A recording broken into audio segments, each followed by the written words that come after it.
ప్రతి ఉదయం దేవుని వాగ్దానం అనే కార్యక్రమానికి ప్రేమతో మిమ్మల్ని ఆహ్వానిస్తుంటున్నాను.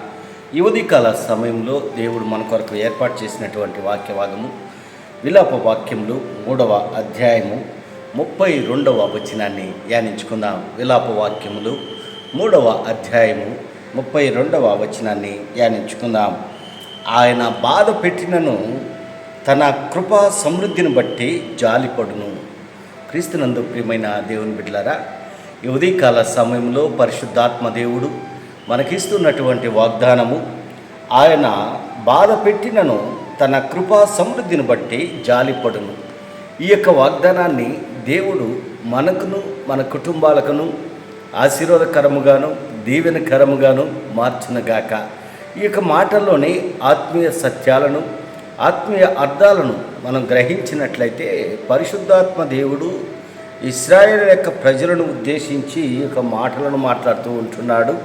మరి క్రీస్తు పూర్వము 586వ సంవత్సరంలో యెరూషలేము యొక్క పతనము వినాశనము మరియు శర అనంతరము ఏర్పడిన దుర్గతిని బట్టి విలపిస్తూ ఆలపించిన 5 పద్యాల సంకలనము ఈ యొక్క విలాప వాక్యముల గ్రంథం. ఈ యొక్క గ్రంథములో విలాప గీతాల మధ్య దేవునిలో నమ్మకం భౌతవ్యం పట్ల ఆశాభావం కనిపించడం విశేషం. యూదులు తమ దేశ పతనాన్ని స్మరణకు తెచ్చుకుంటూ ఆచరించే ఉపవాస దినాల్లో ఈ యొక్క విలాప గీతాలను ఆలపించడము పరిపాటి. యూదులు మరి వారి యొక్క దేశము పతనమైనటువంటి స్థితిలో ఉన్నప్పుడు జ్ఞాపకము చేసుకుంటూ మరి విలాపంతో దేవుని సన్నిధిలో ప్రార్థిస్తుంటారు.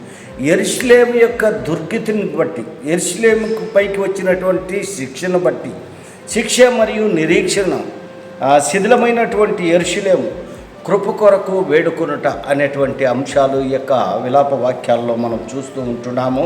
మరి అంత మాత్రమే కాదు, కానీ ఆయన బాధ పెట్టినను తన కృపా సమృద్ధిని బట్టి జాలిపడును. మరి దేవుని యొక్క వాక్యంలో మనం గమనించినట్లయితే ఆయన కోపము నిమిషం మాత్రములను, ఆయన దయ ఆయుష్కాలం అంతా ఉండును అని దేవుని యొక్క వాక్యంలో మనం చూస్తుంటున్నాం.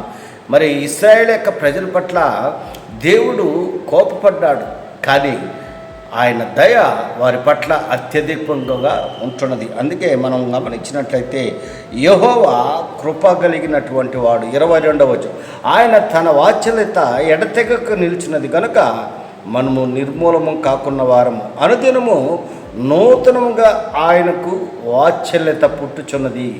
నీవు ఎంతైనా నమ్మదగిన వాడవు.